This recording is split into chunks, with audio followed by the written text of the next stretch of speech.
else. At least I've discovered what it is we put our speakers through. Sweaty palms, sleepless nights, a wholly unnatural fear of clocks. I mean, it's quite brutal. And I'm also a little nervous about this. There are 9 billion humans coming our way. Now, the most optimistic dreams can get dented by the prospect of people plundering the planet. But recently, I've become intrigued by a different way of thinking of large human crowds, because there are circumstances where they can do something really cool. It's a phenomenon that I think any organization or individual can tap into. It's certainly impacted the way we think about Ted's future, and perhaps the world's future overall. So let's explore. The story starts with just a single person, a child, behaving a little strangely. This kid's known online as a little demon. He's doing tricks here, dance tricks, that probably no 6-year-old in history ever managed before. How did he learn them? And what drove him to spend the hundreds of hours of practice this must have taken? Step your game up, oh! Step your game up, oh! So that was sent me by this man, a filmmaker, Jonathan Chu, who told me that was the moment he realized the internet was causing dance to evolve. This is what he said at TED in February. I mean, in essence, dancers were challenging each other online to get better. Incredible new dance skills were being invented. Even the 6-year-olds were joining in. I mean, it felt like a revolution. And so John had a brilliant idea. He went out to recruit the best of the best dancers off of YouTube to create this dance troupe, the League of Extraordinary Dancers, the LXD. I mean, these kids were web-taught, but they were so good, they got to play the Oscars this year. And at TED here in February, their passion and brilliance just took our breath away. So this story of the evolution of dance seems strangely familiar. You know, a while after TED Talks started taking off, we noticed that speakers were starting to spend a lot more time in preparation. It was resulting in incredible new talks like these two, months of preparation crammed into 18 minutes, raising the bar cruelly for the next generation of speakers with the effects that we've seen this week. And it's not as if JJ and Jill actually ended their talk saying, step your game up, but they might as well have. So in both of these cases, you've got these cycles of improvement apparently driven by people watching web video. What is going on here? Well, I think it's the latest iteration of a phenomenon we can call crowd-accelerated innovation. And there are just 3 things you need for this thing to kick into gear. You could think of them as 3 dials on a giant wheel. You turn up the dials, the wheel starts to turn. And the first thing you need is a crowd, a group of people who share a common interest. The bigger the crowd, the more potential innovators there are. That's important. But actually, most people in the crowd occupy these other roles. They're creating the ecosystem from which innovation emerges.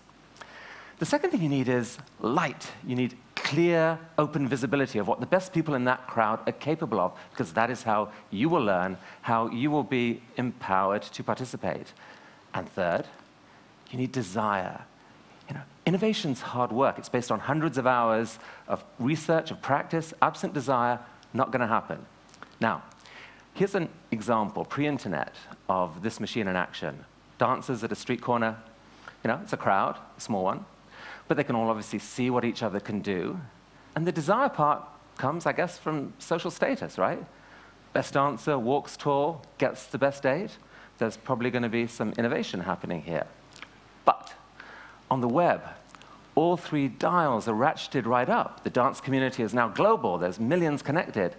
And amazingly, you can still see what the best can do, because the crowd itself shines a light on them, either directly through comments, ratings, email, Facebook, Twitter, you know, or indirectly through numbers of views, through links that point Google there. So it's easy to find the good stuff. And when you found it, you can watch it in close-up repeatedly and read what hundreds of people have written about it. That's a lot of light.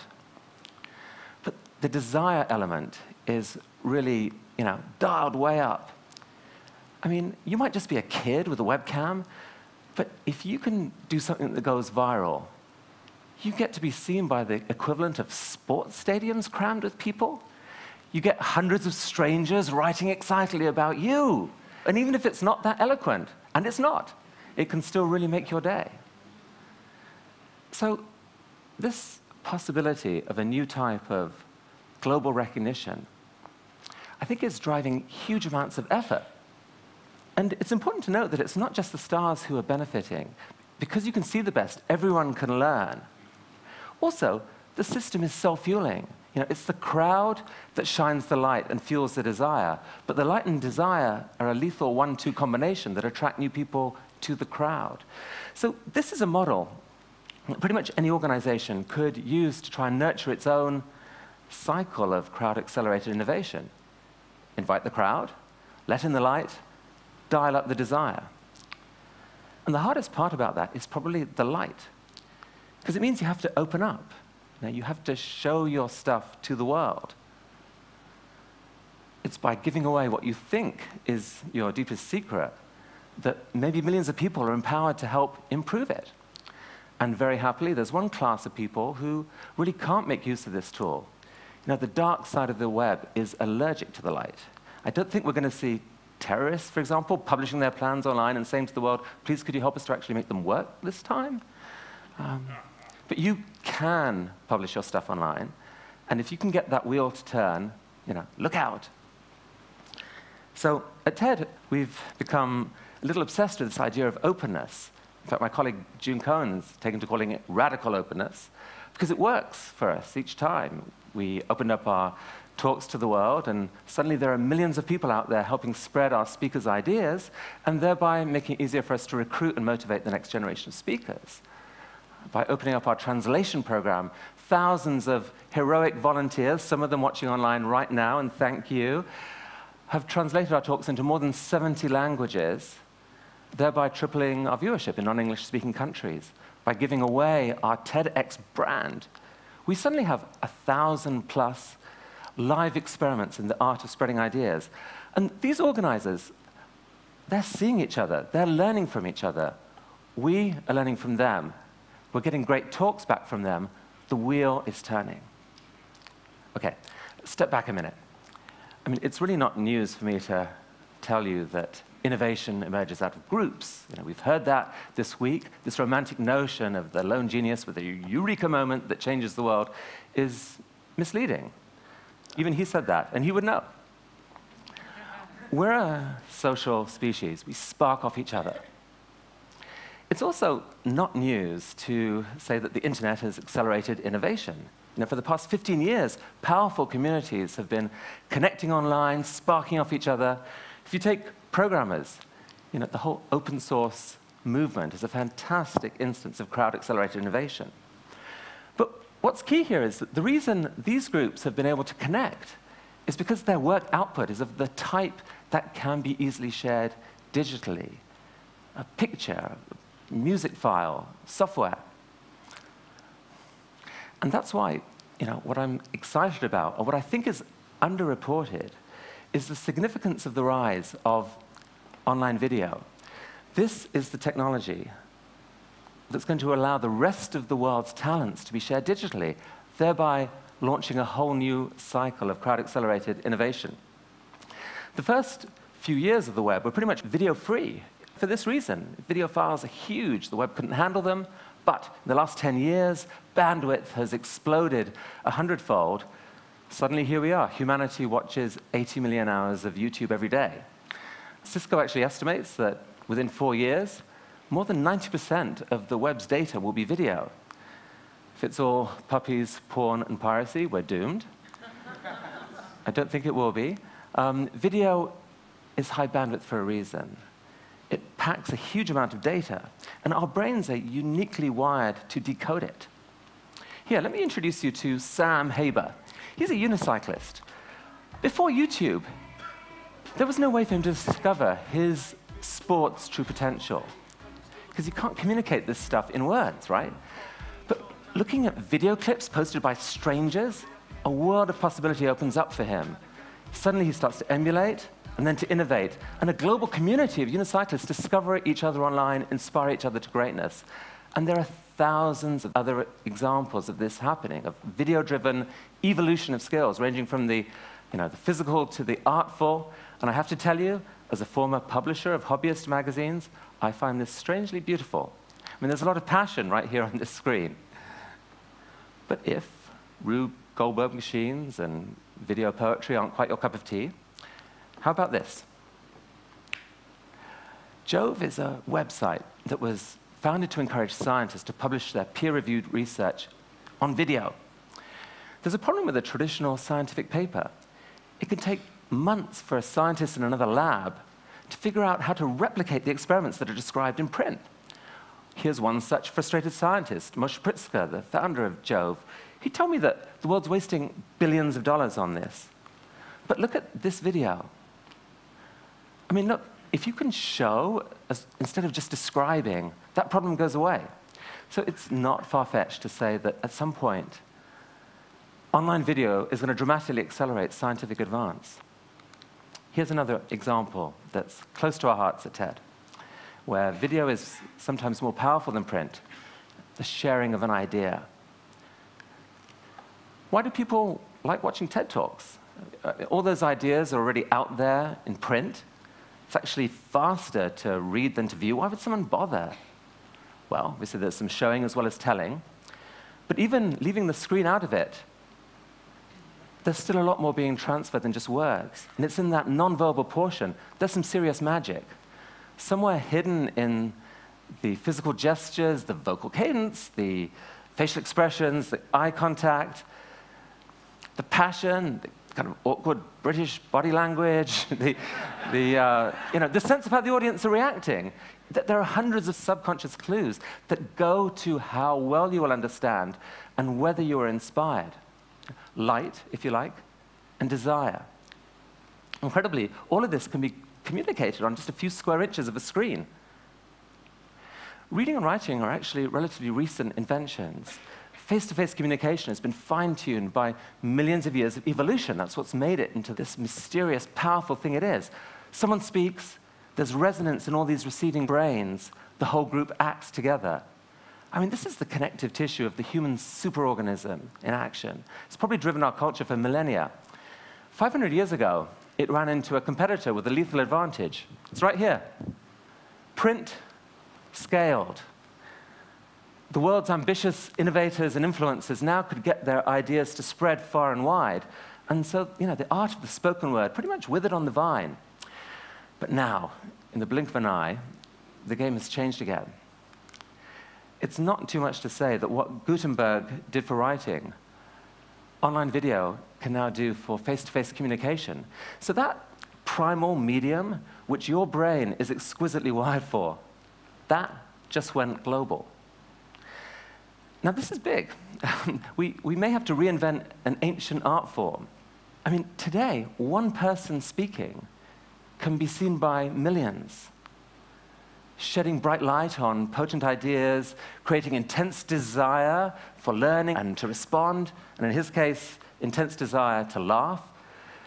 For the first time in human history, talented students don't have to have their potential and their dreams written out of history by lousy teachers. They can sit 2 feet in front of the world's finest. Now, TED is just a small part of this. I mean, the world's universities are opening up their curricula. Thousands of individuals and organizations are sharing their knowledge and data online. Thousands of people are figuring out new ways to learn and, crucially, to respond, completing the cycle.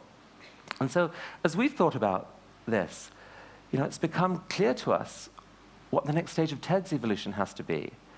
TED Talks can't be a one-way process, one to many. Our future is many to many. So we're dreaming of ways to make it easier for you, the global TED community, to respond to speakers, to contribute your own ideas, maybe even your own TED Talks, and to help shine a light on the very best of what's out there. Because if we can bubble up the very best from a vastly larger pool, this wheel turns. Now, is it possible to imagine a similar process to this happening to global education overall? I mean, does it have to be this painful, top-down process? Why not a self-fueling cycle in which we all can participate? It's the participation age, right? Schools can't be silos. We can't stop learning age 21. What if, in the coming crowd of 9 billion, what if that crowd could learn enough to be net contributors instead of net plunderers? That changes everything, right? I mean, that would take more teachers than we've ever had. But the good news is they are out there. They're in the crowd, and the crowd is switching on lights, and we can see them for the first time, not as an undifferentiated mass of strangers, but as individuals we can learn from. Who's the teacher? You're the teacher. You're part of the crowd that may be about to launch the biggest learning cycle in human history, a cycle capable of carrying all of us to a smarter, wiser, more beautiful place. Here's a group of kids in a village in Pakistan, near where I grew up. Within 5 years, each of these kids is going to have access to a cell phone capable of full-on web video and capable of uploading video to the web. I mean, is it crazy to think that this girl on the back at the right, in 15 years, might be sharing the idea that keeps the world beautiful for your grandchildren? It's not crazy. It's actually happening right now. I want to introduce you to a good friend of Ted who just happens to live in Africa's biggest shantytown. Hi, my name is Christopher Macau. I'm one of the organizers of TEDx Kibera. There are so many good things which are happening right here in Kibera. There is a self-help group. They have turned a trash place into a garden. The same spot, it was a crime spot whereby people were being robbed. They are using the same trash to form green manure. The same trash site is feeding more than 30 families. We have our own film school. They are using flip cameras to record, edit, and reporting to their own channel, Kibera TV. Because of scarcity of land, we are using the sack to grow vegetables and also able to save on the cost of living. Changes happen when we see things in a different way. Today, I see Kibera in a different way. My message to TED Global and the entire world is Kibera is a hotbed of innovation and ideas.